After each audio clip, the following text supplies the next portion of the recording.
ಯಾವಾಗಲೂ ಒಂದೇ ಥರ ರೈಸ್ ಬಾತ್ ತಿನ್ನೋದಕ್ಕೆ ಬೇಜಾರಾಗುತ್ತೆ. ಆದರೂ ರೈಸ್ ಬಾತ್ ಅಂದರೆ ಎಲ್ರಿಗೂ ತುಂಬಾನೇ ಇಷ್ಟ. ಇವತ್ತು ನಾನು ಡಿಫ್ರೆಂಟ್ ಆಗಿರುವಂಥ ರೈಸ್ ಬಾತ್ ರೆಸಿಪಿನ ತೋರಿಸ್ತಾ ಇದ್ದೀನಿ.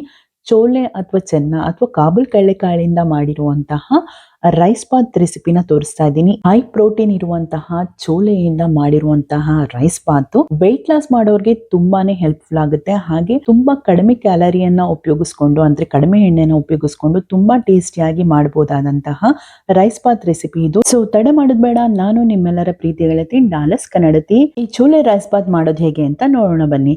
ಮೊದಲಿಗೆ ಒಲೆ ಮೇಲೆ ಒಂದು ಕುಕ್ಕರ್ ಅನ್ನ ಇಟ್ಕೊಂಡು ಒಂದ್ 2 ರಿಂದ 3 ಟೇಬಲ್ ಸ್ಪೂನ್ ಆಗುವಷ್ಟು ಎಣ್ಣೆನ ಹಾಕೊಳ್ಳಿ. ನೀವೇನಾದ್ರೂ ವೆಯ್ಟ್ ಲಾಸ್ ಅಲ್ಲಿ ಇದ್ರೆ ಎಣ್ಣೆ ಇಷ್ಟೊಂದು ಬೇಡ ಅನ್ನೋದಾದ್ರೆ ಜಸ್ಟ್ 1 ಟೇಬಲ್ ಸ್ಪೂನ್ ಎಣ್ಣೆ ಆದ್ರೆ ಸಾಕಾಗುತ್ತೆ.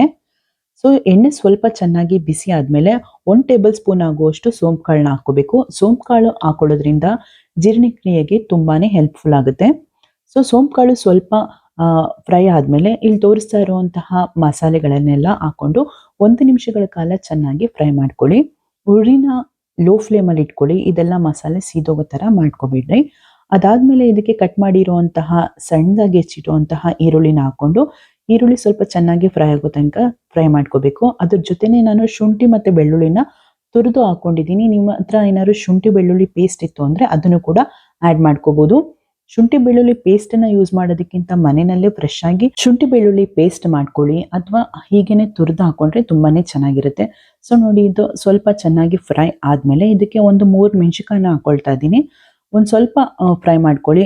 ಇದೆಲ್ಲ ಹಾಕೊಂಡು ಚೆನ್ನಾಗಿ ಒಂದ್ 2 ನಿಮಿಷಗಳ ಕಾಲ ಫ್ರೈ ಆದ್ಮೇಲೆ ಈರುಳ್ಳಿ ಸ್ವಲ್ಪ ಚೆನ್ನಾಗಿ ಬಾಡುತ್ತೆ. ಇದಾದ್ಮೇಲೆ ಇದಕ್ಕೆ ನಾವು ಒಂದು 4 ರಿಂದ 5 ಟೊಮೆಟೊನ ಕಟ್ ಮಾಡಿ ಇಟ್ಕೊಂಡಿದ್ದೀನಿ.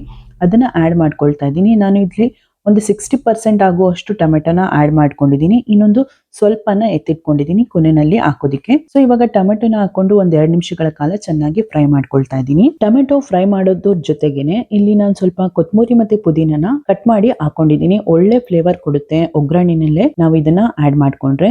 ಸೊ ಇದನ್ನೆಲ್ಲ ಹಾಕೊಂಡು 1 ನಿಮಿಷಗಳ ಕಾಲ ಫ್ರೈ ಆದ್ಮೇಲೆ ರುಚಿಗೆ ತಕ್ಕಷ್ಟು ಉಪ್ಪು ಹಾಗೆ ಒಂದು ಅರ್ಧ ಟೇಬಲ್ ಸ್ಪೂನ್ ಆಗುವಷ್ಟು ಅರಿಶಿನ ಹಾಕೊಳ್ತಾ ಇದ್ದೀನಿ. ಖಾರಕ್ಕೆ ಅನುಗುಣವಾಗಿ ಅಚ್ಕಾರದ ಪುಡಿನ ಹಾಕೊಳ್ತಾ ಇದ್ದೀನಿ. ಮೆಣಸಿನಕಾಯಿ ಹಾಕೊಂಡಿದೀವಿ, ನಿಮ್ ಖಾರಕ್ಕೆ ಅನುಗುಣವಾಗಿ ಅಚ್ಕಾರದ ಪುಡಿನ ಹಾಕೊಳ್ಳಿ. ಹಾಗೆ 1 ಟೇಬಲ್ ಸ್ಪೂನ್ ಆಗುವಷ್ಟು ಧನಿಯಾ ಪುಡಿ ಹಾಗೆ ಒಂದು ಅರ್ಧ ಟೇಬಲ್ ಸ್ಪೂನ್ ಆಗುವಷ್ಟು ಗರಂ ಮಸಾಲ ಇದನ್ನೆಲ್ಲ ಹಾಕೊಂಡು ಚೆನ್ನಾಗಿ ಫ್ರೈ ಮಾಡ್ಕೊಳ್ಳಿ. ಒಂದ್ 2 ನಿಮಿಷ ಆದ್ಮೇಲೆ ಚೆನ್ನಾಗಿ ಟೊಮೆಟೊ ಎಲ್ಲ ಸಾಫ್ಟ್ ಆದ್ಮೇಲೆ ಇದಕ್ಕೆ ಇವಾಗ ಚೆನ್ನ ಅಥವಾ ಚೋಲೆ ಅಥವಾ ಕಾಬೂಲ್ ಕಡಲೆಕಾಳನ್ನ ಹಾಕೊಳ್ಬೇಕು. ಇದು ರಾತ್ರಿನೇ ನೆನೆಸಿಟ್ಟಿರುವಂತಹ ಚೆನ್ನ. ಇದನ್ನ ಒಂದು ಕುಕ್ಕರ್ಗೆ ಹಾಕೊಂಡು 2 ವಿಷಲ್ನ ಬರ್ಸ್ಕೋಬೇಕು. ಇದು ಮುಳುಗುವಷ್ಟು ನೀರು ಹಾಕೊಂಡು ಒಂದ್ ಸ್ವಲ್ಪ ಉಪ್ಪನ್ನ ಹಾಕೊಂಡು ನೋಡಿ ಈ ತರ ಬೇಯಿಸ್ಕೋಬೇಕು. ಈ ರೀತಿ ಮಾಡ್ಕೊಳ್ಳೋದ್ರಿಂದ ತುಂಬಾನೇ ಚೆನ್ನಾಗಿ ಟೇಸ್ಟ್ ಇರುತ್ತೆ. ಸೊ ಇದನ್ನೆಲ್ಲ ಹಾಕೊಂಡು ಒಂದು ನೀಟಾಗಿ ಮಿಕ್ಸ್ನ ಕೊಟ್ಕೊಳ್ಳಿ. ನೆಕ್ಸ್ಟ್ ಇದಕ್ಕೆ ಅಕ್ಕಿನ ಆಡ್ ಮಾಡ್ಕೊಳ್ಳೋಣ. ನಾನ್ ತೋರಿಸ್ತಾ ಇರೋ ಲೋಟದ ಅಳತೆಲಿ 3 ಲೋಟ ಆಗುವಷ್ಟು ಬಾಸುಮತಿ ರೈಸ್ನ ತೊಳೆದು ಆಡ್ ಮಾಡ್ಕೊಳ್ತಾ ಇದ್ದೀನಿ. ಇದನ್ನ ನಾನು ಏನ್ ಸೋಕ್ ಮಾಡಿಟ್ಟಿಲ್ಲ, ಅಲ್ಲೇ ತೊಳೆದು ಅಲ್ಲೇ ನಾನು ಆಡ್ ಮಾಡ್ಕೊಳ್ತಾ ಇದ್ದೀನಿ. ನೀವೇನಾದ್ರು ಟೈಮ್ ಇತ್ತು ಅಂತ ಹೇಳಿದ್ರೆ ಸೋಕ್ ಮಾಡಿ ಬೇಕಾದ್ರೆ ಹಾಕೊಳ್ಳಿ. ನೀರಿನ ಪ್ರಮಾಣ ಸ್ವಲ್ಪ ಕಡಿಮೆ ಮಾಡ್ಬೇಕಾಗುತ್ತೆ ಅವಾಗ. ಇಲ್ಲ ಅಂದ್ರೆ ನೀವು ಮಾಮೂಲಿ ಸೋನಾ ಮಸೂರಿ ರೈಸ್ ಬೇಕಾದ್ರೂ ಯೂಸ್ ಮಾಡ್ಬೋದು. ಸೊ ಅಕ್ಕಿನ ಹಾಕೊಂಡು ಒಂದ್ 2 ನಿಮಿಷಗಳ ಕಾಲ ಚೆನ್ನಾಗಿ ಫ್ರೈ ಮಾಡ್ಕೊಳ್ಳಿ. ಈ ರೀತಿ ಫ್ರೈ ಮಾಡೋದ್ರಿಂದ ತುಂಬಾನೇ ಟೇಸ್ಟ್ ಚೆನ್ನಾಗಿರುತ್ತೆ. ಈ ಹಂತದಲ್ಲೇ ಒಂದ್ 2 ರಿಂದ 3 ಟೇಬಲ್ ಸ್ಪೂನ್ ಆಗುವಷ್ಟು ಮೊಸರನ್ನ ಹಾಕೊಳ್ತಾ ಇದ್ದೀನಿ. ಮೊಸರನ್ನ ಹಾಕೊಳ್ಳೋದ್ರಿಂದ ಒಳ್ಳೆ ಹುಳಿ ಟೇಸ್ಟ್ ಇರುತ್ತೆ, ತುಂಬಾನೇ ಟೇಸ್ಟ್ ಚೆನ್ನಾಗಿರುತ್ತೆ. ನಿಮ್ಗೆ ಏನಾದ್ರು ಬೇಡ ಅಂದ್ರೆ ಬೇಕಾದ್ರೆ ಸ್ಕಿಪ್ ಮಾಡ್ಬೋದು. ಇದು ತುಂಬಾನೇ ಟೇಸ್ಟ್ ಅಂತೂ ಕೊಡೋದಂತೂ ಖಂಡಿತ. ಇದನ್ನೆಲ್ಲ ಹಾಕೊಂಡು ಒಂದು ನೀಟಾಗಿ ಮಿಕ್ಸ್ನ ಕೊಟ್ಕೊಳ್ಳಿ. ಅದಾದ್ಮೇಲೆ ಇದಕ್ಕೆ ಎಷ್ಟು ಬೇಕು ಅಷ್ಟು ನೀರನ್ನ ಬಿಸಿ ಮಾಡಿ ಆಡ್ ಮಾಡ್ಕೊಳ್ತಾ ಇದ್ದೀನಿ.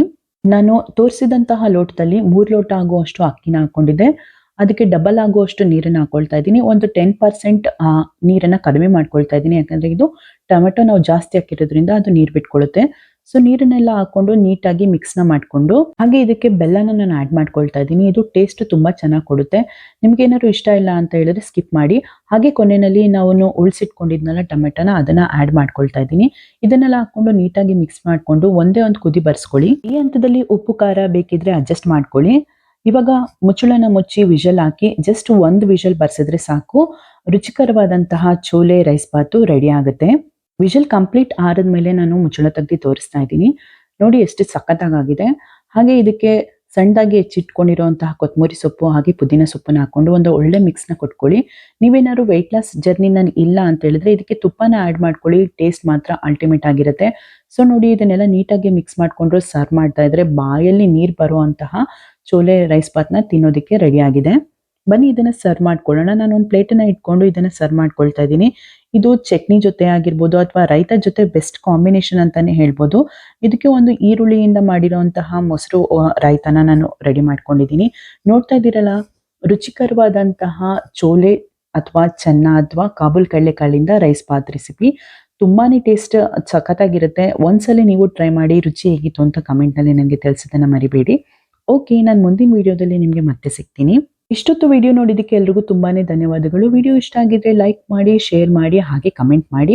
ಸಬ್ಸ್ಕ್ರೈಬ್ ಆಗೋದಂತೂ ಮರಿಬೇಡಿ. ಪಕ್ಕದಲ್ಲಿರುವಂತಹ ಬೆಲ್ ಐಕನ್ ಪ್ರೆಸ್ ಮಾಡಿ. ನಾನು ಮುಂದೆ ಹಾಕೋ ಎಲ್ಲ ವಿಡಿಯೋಗಳ ನೋಟಿಫಿಕೇಶನ್ ನಿಮಗೆ ಬಂದು ತಲುಪುತ್ತೆ. ಬಾಯ್.